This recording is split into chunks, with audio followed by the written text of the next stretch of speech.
Now where could my pipe be?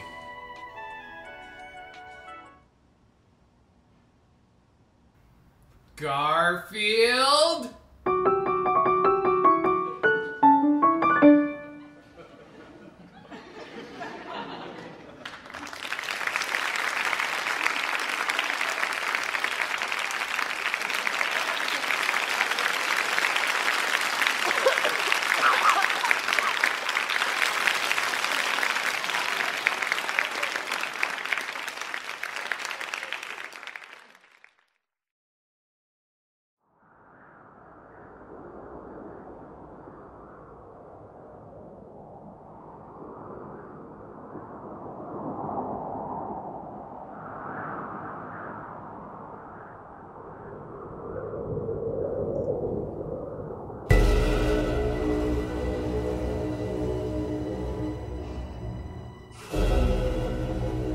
When I was 18 years old, I saw for the first time in my life, I saw a vision of clarity.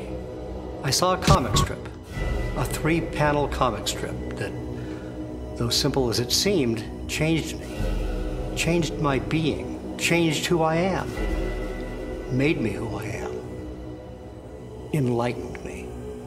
The strip, Garfield.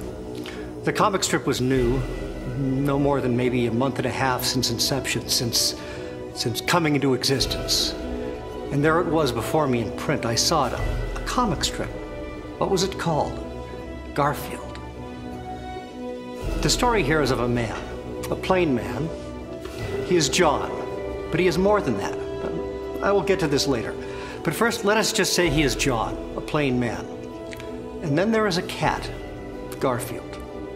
This is the nature of the world here. When I see the world, the politics, the future, the satellites in space, and the people who put them there, you can look at everything as a man and a cat. Two beings in harmony and at war. So this strip I saw about this man, John, and the cat, Garfield, you see, yes, it is about everything. This little comic is, oh, lo and behold, not so little anymore. So yes, when I was 18, I saw this comic, and it hit me all at once, its power.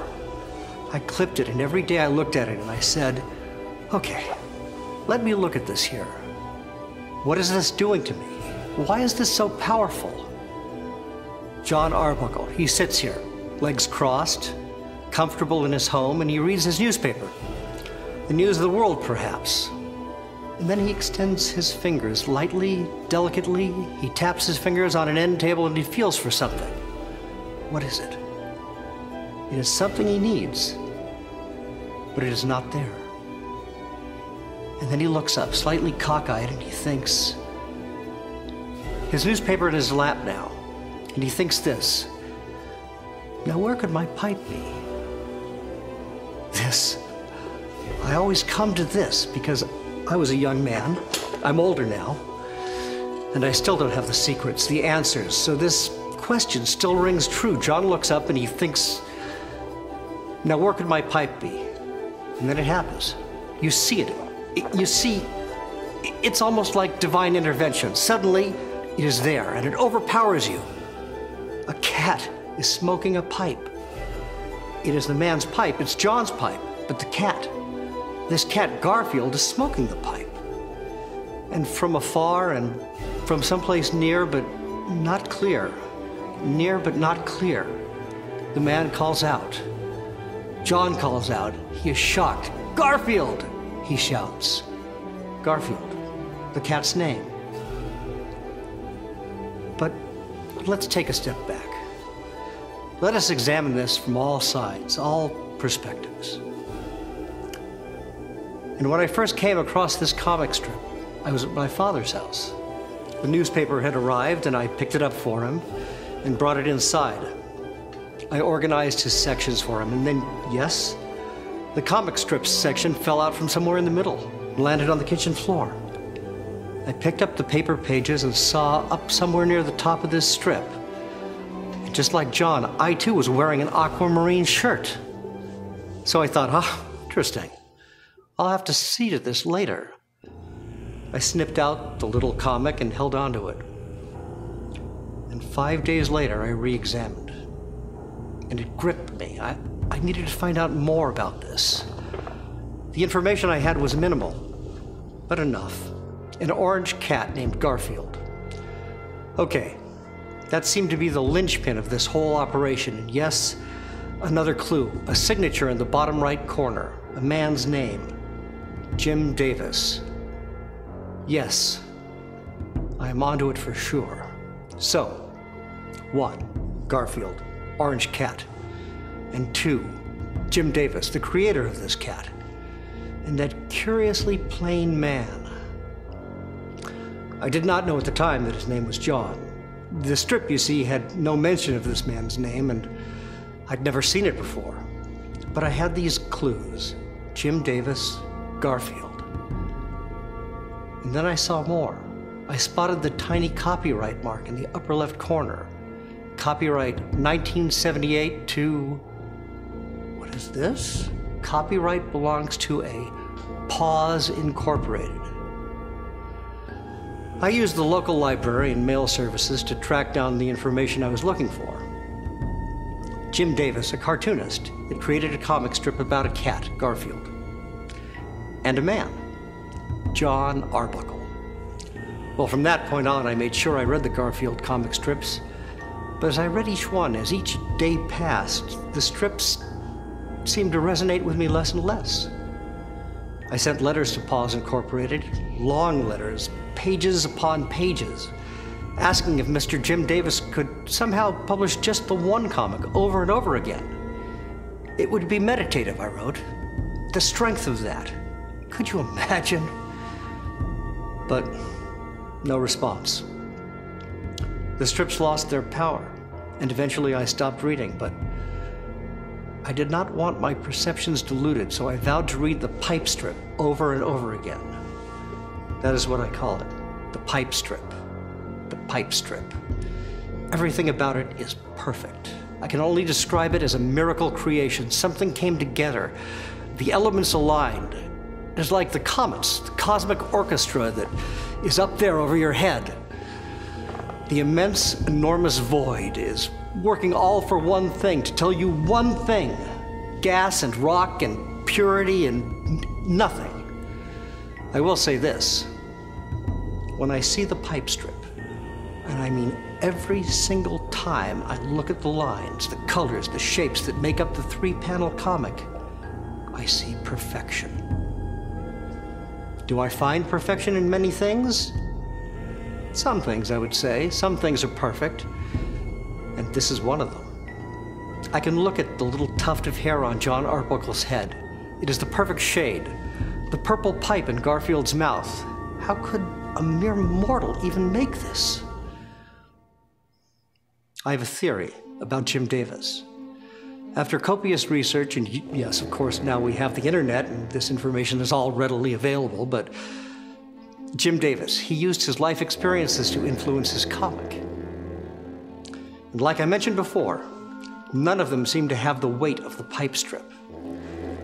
But you have to wonder about the man who is able to even just once create the perfect form, a literally flawless execution of art, brilliance. Just isn't a word. I think there's a spiritual element at work. I've seen my share of bad times, and when you have something, well, it's just emotions and neurons in your brain, but something tells you that it's the truth, truth's radiant light. Garfield the cat? Neurons in my brain, it's harmony, you see. John and Garfield, it's truly harmony, like a continuous, looping, everlasting harmony. The lavender chair, the brown end table, the salmon-colored wall, the forest green carpet, and Garfield is hunched, perched, perhaps with the pipe stuck firmly between his jowls. His tail curls around. It's more than shapes, too, because Okay, stay with me. I've done this experiment several times. You take the strip. You trace only the basic elements. You can do anything. You can simplify the shapes down to just blobs, just outlines, but it still makes sense. You can replace the blobs with magazine cutouts of other things. Replace John Arbuckle with a car parked in a driveway sideways. Cut that out of the magazine, stick it in. Replace him there in the second panel with a food processor. Okay. And then we put a picture of the planet in the third panel over Garfield. It still works. These are universal proportions. I don't know how best to explain why it works. I've studied the pipe strip and analyzed John and Garfield's proportions against several universal mathematical constants. E, pi, the golden ratio, the Feigenbaum constants, and so on. And it's surprising, scary even, how things align. You can take just tiny pieces of the pipe strip, for instance. Take John's elbow from the second panel, and take that and project it back over John's entire shape in the second panel, and you'll see a near-perfect Fibonacci sequence emerge. It's eerie to me, and it makes you wonder if you're in the presence of a deity, if there is some larger hand at work. There's no doubt in my mind that Jim Davis is a smart man. Jim Davis is capable of anything, to me. He is remarkable. But this is so far beyond that. I think we might see that this work of art is revered and respected in years to come. Jim Davis is possibly a new master of the craft, a genius of the eye. They very well may say the same things about Jim Davis in 500 years that we say about the great philosophical and artistic masters from centuries ago. Jim Davis is a modern-day Socrates or Da Vinci, mixing both striking visual beauty with classical, daring, unheard-of intellect. Look, he combines these things to make profoundly simple expressions. This strip is his masterpiece. The pipe strip is his masterpiece. And it is a masterpiece and a marvel. I often look at Garfield's particular pose in this strip. He is poised and statuesque, and his cat stare is reminiscent of the fiery gazes often found in religious iconography.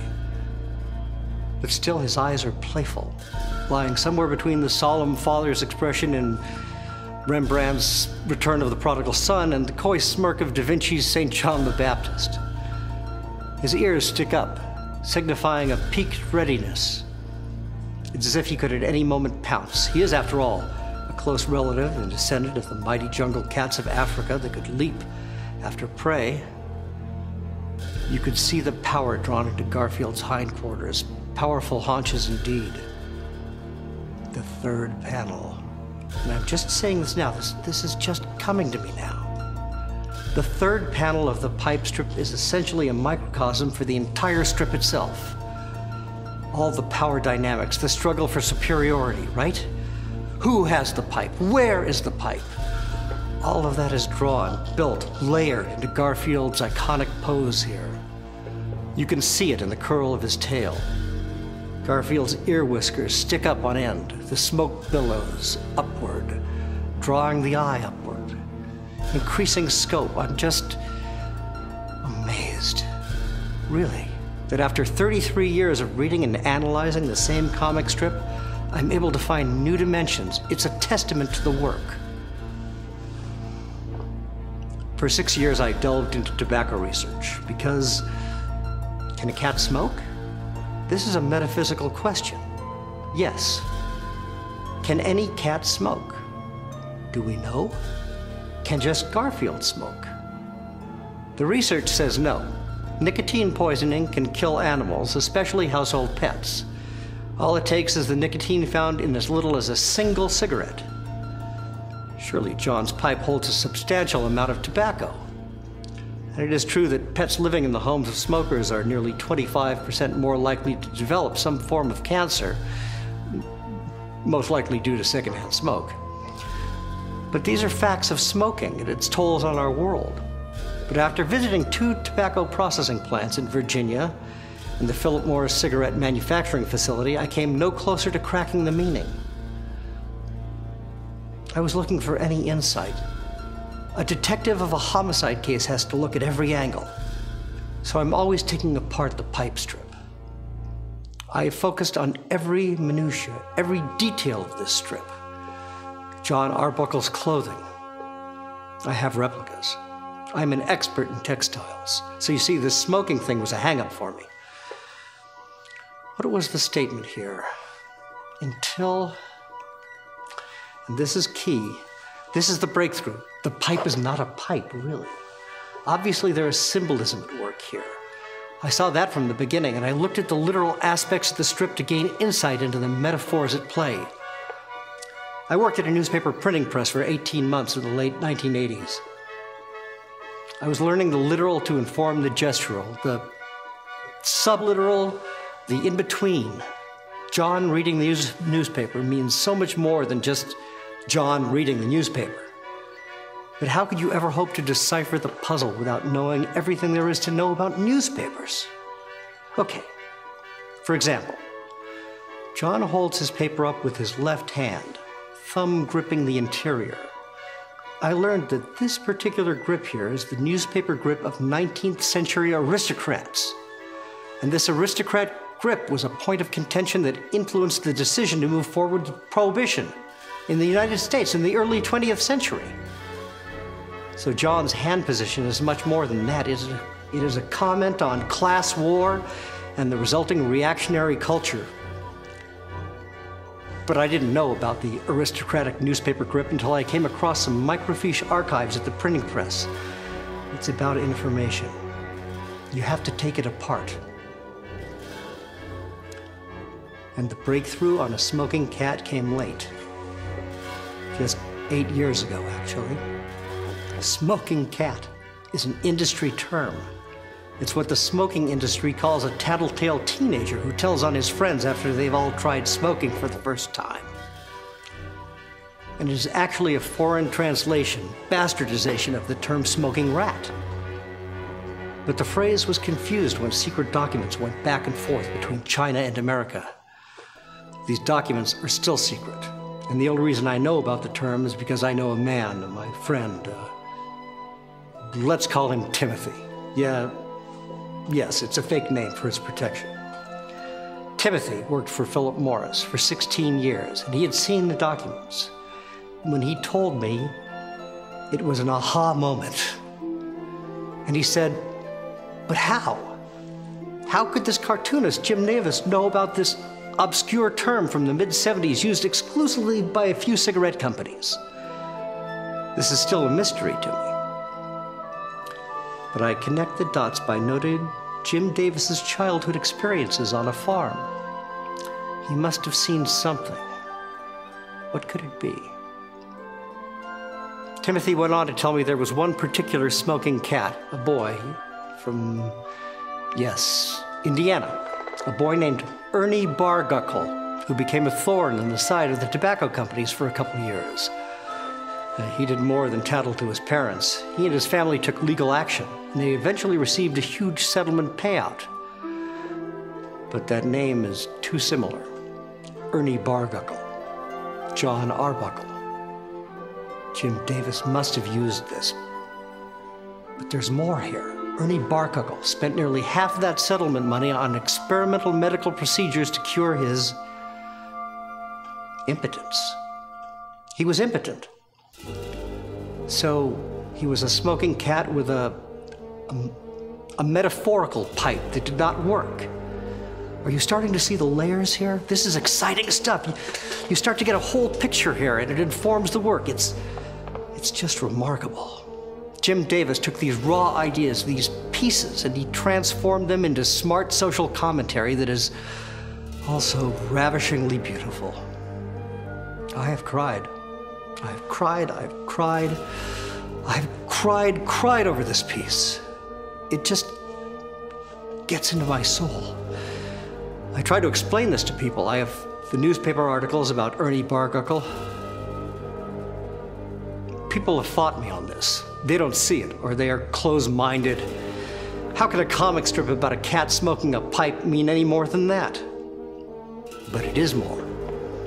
And when I feel spiritual or start to think existentially, I still see this comic. Here is something from 1981 that I wrote in thinking about the implications of this trip.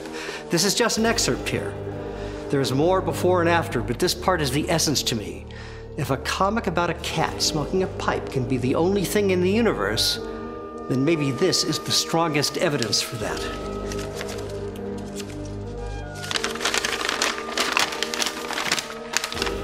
Many of you say, "Oh, but I am not blind.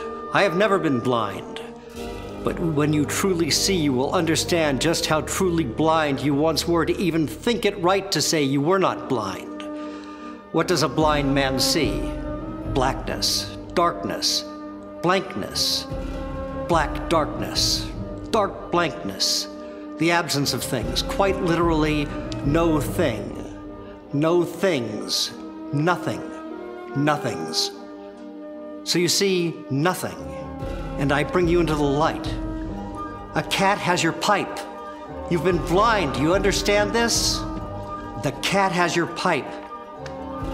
You can't fully immerse yourself. You don't have the light. You don't have the radiance, the radical light, the radically radiant light of truth and truth's belonging love and nature of light and loving, truthful radiance.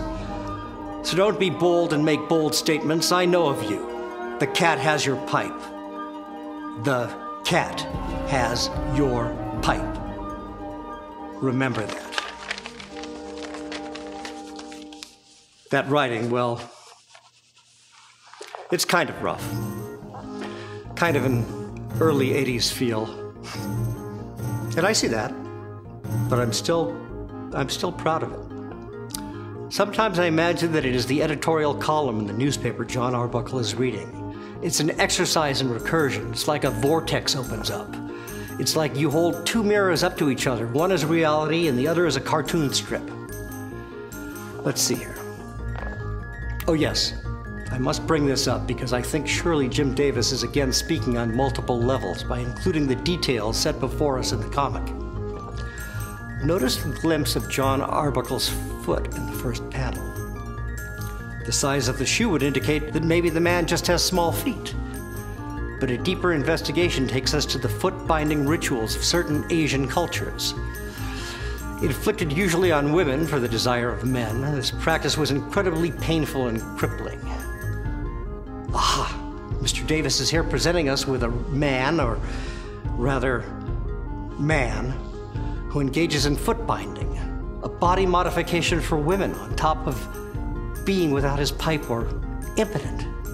This is a man facing extreme inner turmoil. The panels tell that story subconsciously. Notice the background wall shading of the first panel points inward toward John in the second panel. And the sharp, tapered end of the purple pipe in the third frame also points at John in the second panel, inward. The eye is drawn to the center panel. You can connect these points and draw a triangle across the panels, and this triangle will align with the reoriented points of John's collar. This is majestic artwork. And to uncover this hidden order is bliss like I've never known. Comfort in an empty world. I can't help but read the thought bubble again and again. Now where could my pipe be? Now where could my pipe be? It is a profound question. Why am I here? What is my purpose? It is reflection and self-examination here. It is facing the dust, the misery of a cold, careless universe. You can feel the weight of it. Now where could my pipe be? One imagines the author Jim Davis nearly teetering on the edge of insanity, his rationality, his lucidity hovering over the void, and he seeks the truth. You can see it in the line quality of the drawings, the thoughtful, controlled outlines mixed with the occasional chaotic scribbles that lurk in the shadows and Garfield's dark stripes. It's almost as if Garfield is chaos himself. Yes, he is the embodiment of chaos. Disorder, hatred, fear, thievery, death, destruction, desolation. These are the things Garfield represents. He stole the pipe. He sits with his back to John, Garfield. Garfield, this chaos cat Garfield has turned his back on everything, everyone. One recalls the great existential forces in literature. Camus, Meursault, Kafka's Gregor Samsa, or Sartre's Antoine Roquentin. Garfield the cat sees the hopelessness of life, which... yes. This is why Jim Davis has chosen smoking. It represents a recklessness, a disregard for what some would define as the beauty of life. Garfield may die from the nicotine. He may not. He defies life. He sits defiant, saying nothing, but looking as if he could say, "Then let me die." It does not matter. It does not matter. And we are faced with this. Could John behave the same? Is John the glimmer of hope? He seems to be unsure. Again, his question. Now, where could my pipe be? Indicates that he is wrestling with his own existence. The center panel centers the issue, and again, this harkens to many of the great religious works of art. I'm talking about the pipe strip in relation to religion. It's interesting to assign the roles of God and anti-God, or as many know him to be, the devil, or on a much larger scale, simply the forces of good and evil. Garfield, the thief cat, evil and malicious. He is the devil, placed to the right. And note the two forms of John. The John on the left, still innocent, still draped in the delight of the lack of knowledge. He is the humans in the Garden of Eden. He feels for his pipe, but he has yet to eat from the tree. And Garfield, the sinister serpent. And notice how Jim Davis has framed this. The center John is locked in a struggle between his innocence and knowledge of the truth, knowledge of the existence of evil. It is stunning. The great struggle, the struggle that transcends time. And Jim Davis floats over all of this as creator, God of sorts, in his own right. And he presents this cautionary message to us all. It is as if he is speaking from high, and he is saying unto our awaiting ears, "Where will you be when the cat reveals himself?"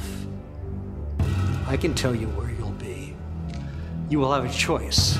You can face endless suffering and eternal misery.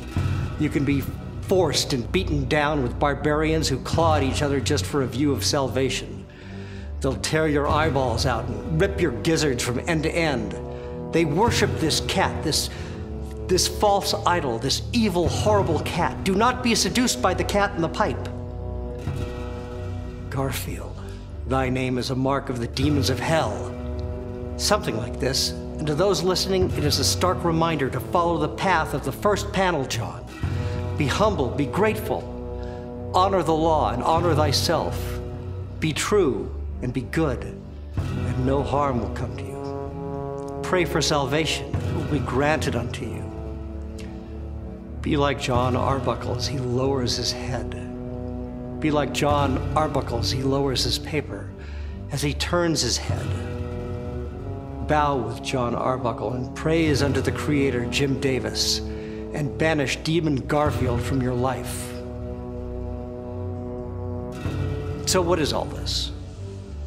What am I saying? Aha. What does all this mean? Why is this one comic strip so important to me? And why do I feel the need to share this? Obligation. I have an obligation to you all. This is redemption. This is a belief in redemption, a sacrifice of all the obvious trappings of this false modern life. Look at the simplicity in this strip, in the pipe strip. Look at the simple clothes John wears. Look at his simple, basic furniture. No adornments on the wall. Even the very pipe his cat Garfield stole, it is a plain, modest pipe. And I have adapted this way of life. It speaks to me. In our times, well, you don't need me to point out the hyperbole of our times. You have children being born 8 or 9 at a time. You have more money spent on a single Hollywood movie than some nations can spend feeding their starving people. Torture, distrust. Look around you, it's overwhelming. What can you contribute? And every day I look in the mirror and I hold this comic up to the mirror and I look into the mirror and at this little comic strip. Be humble, be thankful, It is a reminder. Be respectful. You are a statue. You are fragile. And when you break, when you shatter, where will those pieces go? Ask, ask, ask, ask this question. Will you ask? Humankind is only as great as you. You, the individual. It begins and ends with you. You must treat this expedition, this search, this life with a reverence and intensity found only in the smallest sticks, the littlest leaf, the tiniest stone, the most minuscule grain of sand on a beach of billions. This is the secret. Do you want the pipe? Do you want to know where the pipe has gone? You ask yourself. You ask. You ask. You ask. Now where could my pipe be? When I was a young man, remember now, I first saw this comic when I was 18 years old, ages ago. But I was youthful, vibrant. For weeks I denied that a comic strip was having such a profound effect on me. I was much like John Arbuckle. In this middle panel, he says, "Now where could my pipe be?" You can look into his eyes, his half-lowered eyes, and think to yourself, now, surely, John, surely you cannot be this naive. This is nothing new for you. And if you've read more of the Garfield comic strips by Jim Davis, you'd understand what I am saying now. Garfield the cat does things like this all the time. He will take things from John, food, items, anything. This is his very nature. So you see this, and you want to say, John Arbuckle, come now. You are lying to yourself. You are lying to yourself and to all of us if you pretend to have not any idea where your pipe has gone. Perhaps you think you left it somewhere else, but you're not so forgetful. You are lying to yourself. Yes. You are lying to yourself, John Arbuckle. You know that Garfield has the pipe. Somewhere deep down, you know this. You don't even need to think the question. And that was me when I saw this strip. 1 week passed, and each morning I'd open my drawer and slam it shut again. I would go to look at the comic, but I'd pause and think, oh no, I don't need this comic. I don't need to look at it. But there I was, lying to myself. I did need to see it, and so I did. It's cathartic. You give in, and that is the transition from the second panel of life to the third panel of life. It is a simple story structure, the passage from the second act to the third, the twilight of things. John gives in to his suspicions. He knows the truth. He's always known the truth. He yells out, "Garfield! Garfield! Garfield!" It is like pressure from a steam valve being released. The buildup is unbearable, and then it's gone. So it is like this. When I speak about the truth, the light, the radiance, this is the kind of thing I'm talking about. This is the essence of this brilliant work of art. The practical mixing, meeting, agreeing with the spiritual, it is all here. But spirituality is not an easy thing to confront. You might find yourself able to wrap your mind around a simple math problem or a basic newspaper article, but intellect is much less subjective. What is spirituality? And how have I found spiritual peace and serenity in Garfield? A long time ago, after I encountered the pipe strip, I spent some time, as I mentioned before, soul-searching. When something impacts you or alters your very perception so greatly, there is a long period of confusion and recovery time. It's as if you don't know who you are, and that can be a very scary prospect, especially if you thought you had a good grasp on that sort of thing. Imagine if Jim Davis did not know who he was. Would he be capable of shaping the cultural landscape as he's done? No, of course he wouldn't. And how about his characters? John. What if Jim Davis suddenly woke up and didn't know who John was? What if he couldn't make the informed decisions to accurately depict Garfield's personality because he could no longer specify or demarcate the boundaries of Garfield's behavior? What kind of comic would that be? You see? So draw the parallel. I saw this comic, and yes, I was disoriented. And if I didn't reconcile this issue with myself, what kind of person would I be? Undoubtedly dire circumstances, but remember, this was not a math problem. This was not an article. This was not something I could just figure out. And as skeptical as I was, I realized that faith and spirituality were avenues that required exploring.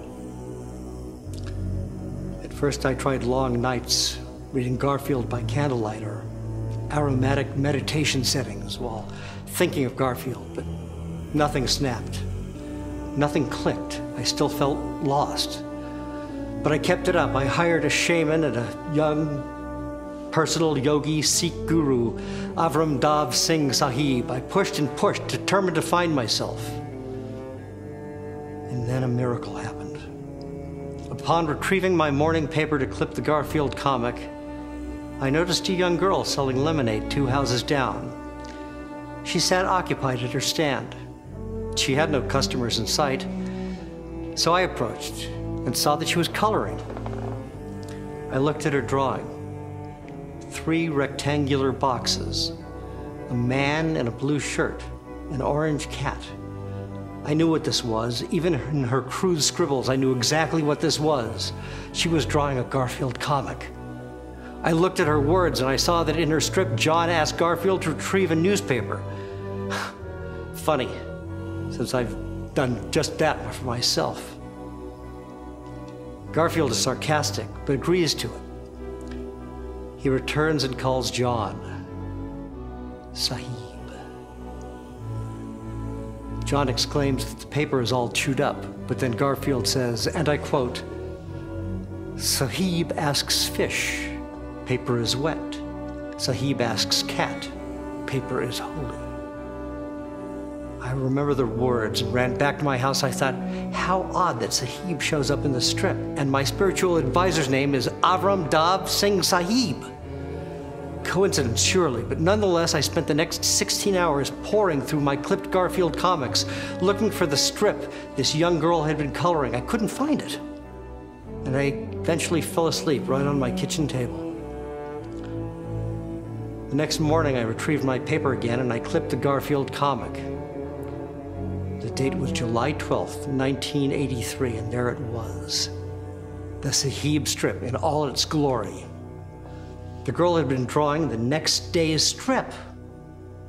Well, I ran right out of my house. I ran back to where she was, but she was gone, and in place of the lemonade stand was a for sale sign. They'd moved out. I rushed back to my house to call Avram, but I was informed that he'd moved away as well. I reeled for several hours, then it all connected for me. It was meant to be. It was meant to be this way. Jim Davis, John, Garfield. It was always meant to be this way for me. They move to the forefront and everything else fades away. Everything else, the girl, the lemonade stand, Avram's Dav Singh Sahib, it all existed to show me the way, and when I'd found the way, everything else melted away. It was a beautiful miracle. And in July 1978, the day I first saw the pipe strip, was the first day of my life. Then that day, July 12th, 1983, was the second day of my life. I've never looked back. Garfield has transformed me, and I am a man born anew because of Garfield. When I was in my mid-30s, I was interviewed for a documentary. It was a documentary on the subject of cat behavior. Now, I have had cats my whole life. I I have 3 cats now, and at the time of this documentary interview, I had 4 cats. I sat down for the interview and was joined by a veterinarian who specialized in feline. Dr. Carolyn Wilmans was her name, I believe.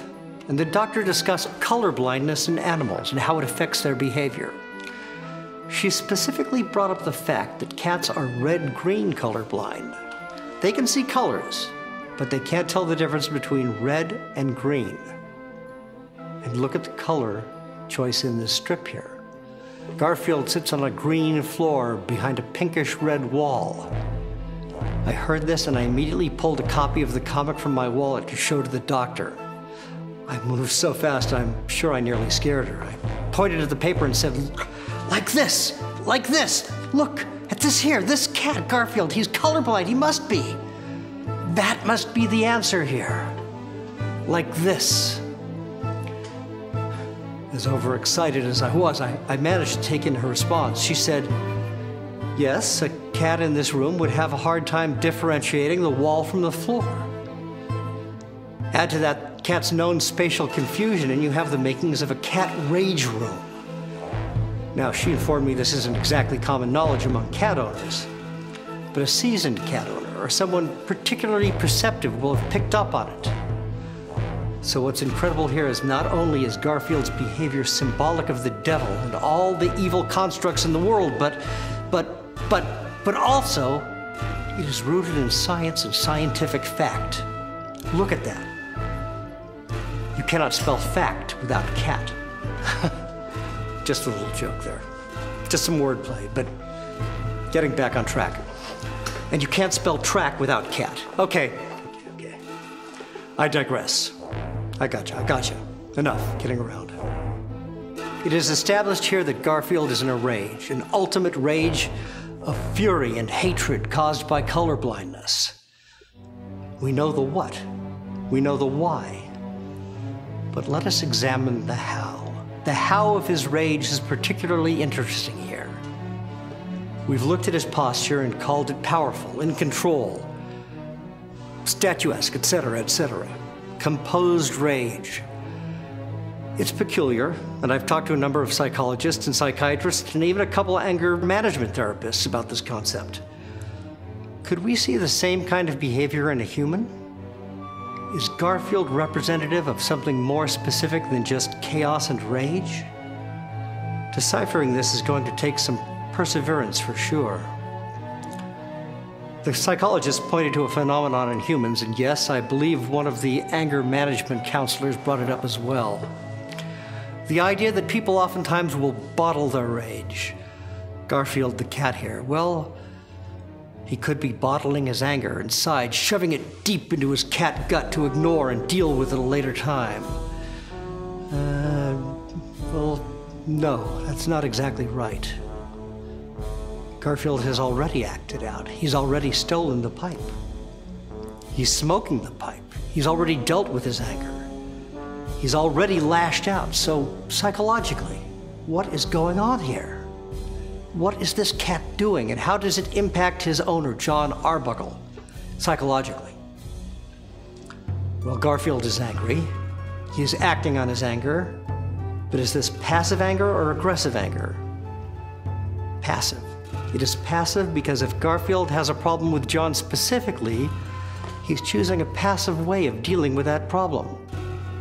He's not confronted John and said, John, I have a problem with the way you've decorated this room. As a cat, I am colorblind, and this sends me into a rage. You've created a rage room for me here, and I don't like it. I want you to change it. Instead of that confrontational approach, though, Garfield has chosen to steal John's pipe. And that in turn angers John. But John decides to be aggressively angry and yell at Garfield. So now instead of a calm conversation between two respectful parties, you have two heated, angry individuals, each with a problem and no direct line to solving it. The layered emotions here tell a story with tight, focused brevity that would make Hemingway weep. This is an entire drama in just 3 panels, people.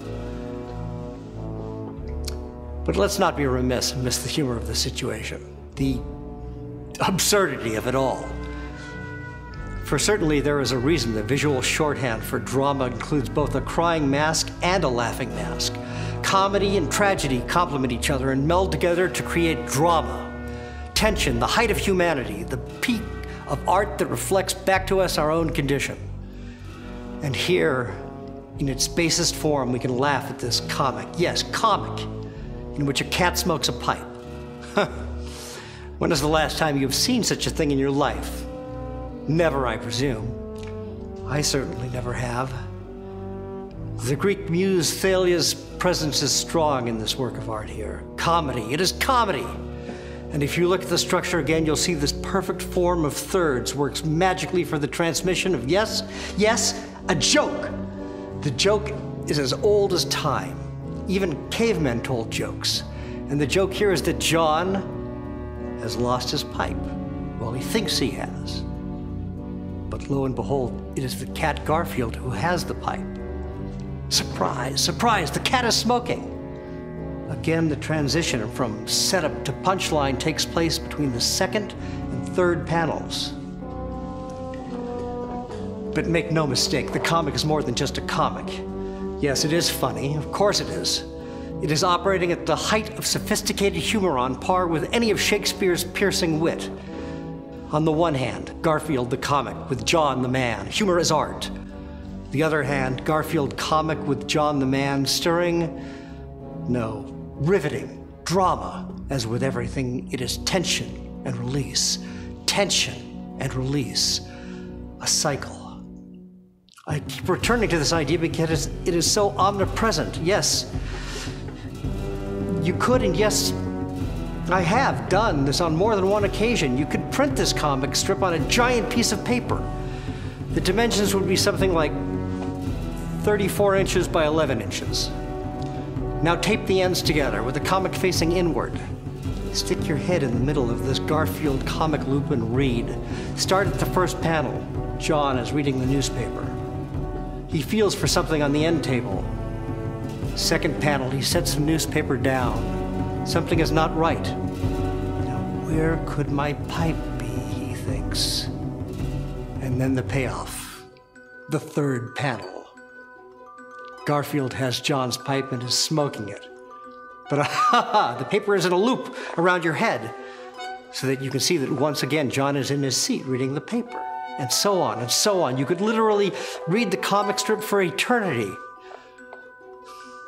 I've spent many a relaxing Sunday afternoon reading this strip over and over. I'm reminded of the Portuguese death carvings, which always begin and end with the same scrawled image. So this idea of repetition, and the beginning being the end, and the end being the beginning, it's not new. It is an ageless tradition among the best storytellers humanity has ever offered. And I'm not wrong to include cartoonist Jim Davis in that exalted set for this particular strip alone. I'm not foolish enough to deny that great art is subjective, divisive even, and that some people see this Garfield comic and shrug with no real reaction. But I will say that I believe everyone in the world should see it, at the very least, see it. You should all see it. Read it. Spend some time with it. Spend an hour reading it. What's an hour? Yes, you could watch some television program. You could play some fast-paced video games or computer games. Yes, you could do all those things. But it's just an hour. And if you give this strip a chance, if you look into John Arbuckle's eyes, if you look into John Arbuckle's soul, you might find that you'll really be looking into your own soul. It's self-discovery. That is what I'm talking about here. You have the opportunity, the possibility. It could change you. Don't be afraid. You know, just last week I was eating lunch near the municipal court, like I do every Thursday, and there was a plumbing van parked out in front, and a man, a plumber, would step out from the court and retrieve something from his van every so often. A few times this happened. I thought nothing of it, just a plumber doing some work at the municipal court. But then he came out and looked through his van, and it was clear. He couldn't find something. I noticed and thought, well, that's sort of similar to the Garfield comic in a way. Someone looks for something, can't find it. But yes, that probably happens billions of times a day around the world. But then this plumber put his hands on his hips. Then he scratched his head and he said aloud, "Now where could my pipe wrench be?" Well, at this, I leaped off the bench, sandwich still in hand, and I rushed over. I shouted, "What was that you said?" He looked at me and said, "What?" "I can't find my pipe wrench." And I said, No, say it like how you just said it." He scratched his head and repeated, "Now where could my pipe wrench be?" I slapped him on the back and said, "Garfield!" He looked so confused, so I said it again. Then I said, "Your orange cat took it." And I laughed and laughed. And he smiled and went back into the courtroom. I walked away knowing that the plumber and I, two complete strangers, bonded over this Garfield comic. You see, life imitates art and becomes a common ground. I have a feeling that if I see this plumber again, we'll be sharing stories like two old friends, because we've been united by art. We have a common love for Jim Davis and his characters, his writings, the humor, the drama, that rascal Garfield the cat. Oh, and by the way, if you're wondering what I was having for lunch that day, it was a ham sandwich with an apple and potato chips in a bag. I had a soda as well. I think it's important to view the pipe strip in philosophical terms. We've touched briefly on the notion of existentialism. That theme is very prevalent in this strip. Garfield is, in fact, a modern existential anti-hero. But if Garfield embodies the bewilderment in a meaningless life, what is John? What are the telltale signs that informs John's philosophical standpoint, his approach, what style of thinking he represents? John is depicted as being grounded in the material world, a world of things. He is surrounded by objects, and he touches these objects. He interacts with them. The newspaper, the end table, the chair, his clothes, all these physical things make up John's world. In some sense, even his cat Garfield is an object to him, a thing. The first ideology that comes to mind when thinking of objects in the tangible world is pragmatism. Is John Arbuckle a pragmatist? His beliefs stem from a useful, coherent view of his environment. A sort of cause and effect understanding of his world helps him. A, deduce that his pipe is missing, and B, catch his cat Garfield using the pipe. This kind of empirical and logical thinking lends credence to the idea that John is indeed a pragmatist. Although it is hard to entirely ignore the rest of the Garfield comic canon. While Garfield is consistently anarchic and embraces the chaos and absurdity of life, John Arbuckle exhibits an erratic, unpredictable mix of philosophical behaviors. At times he is borderline, delusional, an idealist, an almost slap-happy version of Don Quixote. Other moments he is rigid, nearly to the point of being obsessive, somewhat like a structuralist, and certainly has streaks of sarcasm and negativity that might classify him as a skeptic. But isn't there some universal truth in this approach? How can any one man, how can John Arbuckle be just one thing? How can any of us be just one thing? We're an amalgamation of ideas and emotions, conducts and functions, thoughts and feelings. John Arbuckle may very well inhabit tenets of nearly every major philosophical tract known to man. We all might. Characters are reduced to make them recognizable, definable. A story needs a good guy, a story needs a bad guy. But rarely is one person defined in such black and white terms. Even Garfield, with all his bad behavior, Machiavellian motivation, and general ne'er-do-well attitude, can be kind and thoughtful. You just have to find that rare strip. Speaking philosophically about the entire Garfield franchise, it's an incredibly accurate depiction of life. Its bold lines and bright colors are merely a facade, a red herring, a lie. This cartoon is not a cartoon at all. It is not caricature. It is not caricature despite adopting caricature as its visual style and tone. But I don't really like to speak in broad, sweeping generalizations about Garfield. The comic has been running for over 30 years, and to try and boil that all down is just, well, it's impossible. I think the only way, and any historian worth his salt will agree with me, is to look at individual moments, isolated instances, single comic strips. Can I discuss this one strip in the context of the entire run of Garfield? Yes, I do that just as a film historian might analyze one movie in relation to the history of all movies, or a war enthusiast might look at a single battle's impact on an entire war. The pipe strip is just an instance in the lives of John Garfield. Perhaps John is not a pragmatist at all. Let's look at this again. Maybe John is exhibiting the traits of a rationalist thinker. His question, "Now where could my pipe be?" is a clue that his thought process stems from the early rationalist questions posed by René Descartes.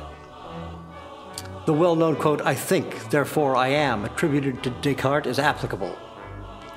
Another close look at the strip and we see that Jim Davis chose to draw John thinking his question. "Now where could my pipe be?" John does not speak this question aloud. So Jim Davis is also exploring the mind-body duality. John's question operates on the level of a literal question, but it also examines the nature of reality. Jim Davis's epistemological approach tells us something about the human condition. John's thoughts remain the focal point of this strip. The comic is quite literally centered around his thought. Now where could my pipe be? This is his reality. This is where cognition and the power and function of the mind take over. As Plato believed, the body is just a shell for John Arbuckle. Yes, he can use his physical body to read his paper or cross his legs, but these inputs of touch, sight, hearing, etc., these senses are the triggers of the mind. As we see here, the mind is something greater. It is the originator of ideas, and ideas are forever, immortal. Immortality through thought, a major theme in literature and philosophy. And isn't that what Mr. Jim Davis himself has achieved? Will he live forever? The universe will continue to spread and spread outward, and entropy will turn a chaotic infinity into a homogeneous, controlled system. This will take billions of years, and in that time, humans will push technology to heights we can't imagine.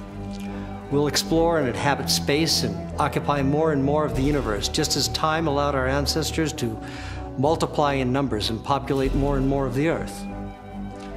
And as the specific people come and go, their physical bodies will be born and grow and die, but their thoughts will remain. And Jim Davis's comics, his glorious Garfield comics, are recorded ideas of his that will still be here. Even when the Earth is no longer inhabitable, and humanity has long since moved away to bigger planets, they'll carry with them a record we all keep. Mark my words, and look at what we've started. What is the internet? What is the online world if not a record, a never-ending feed of ideas, immortal ideas, forever placed in the ether of dualism? What is an idea? And where does it live? And how does it manifest itself? Can it live forever? Will it live forever outside of these physical husks of ours, our bodies? And John Arbuckle and Garfield started merely as thoughts, and they've become so much more. That old cliche rings true. They've taken on a life of their own. And life may not be what we think. Life brings to mind beating heart, breathing lungs, blinking eyes. But the real life is in our imaginations.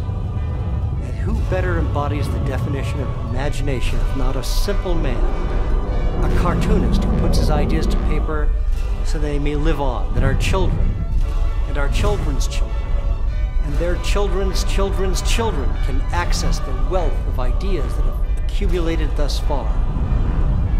They will plug themselves into an information grid and they will have access. They will read every Garfield comic. 80,000 years from now, a child will see simple John Arbuckle reading a newspaper. He will feel around for something, but that something is not there. He will lift his head and think, now where could my pipe be? And Garfield will be smoking a pipe. And John will yell, Garfield! And what then? 80,000 years from now? The child reading this comic will smile. And that smile will transcend space and time and the physical limitations of this existence, whatever it may be.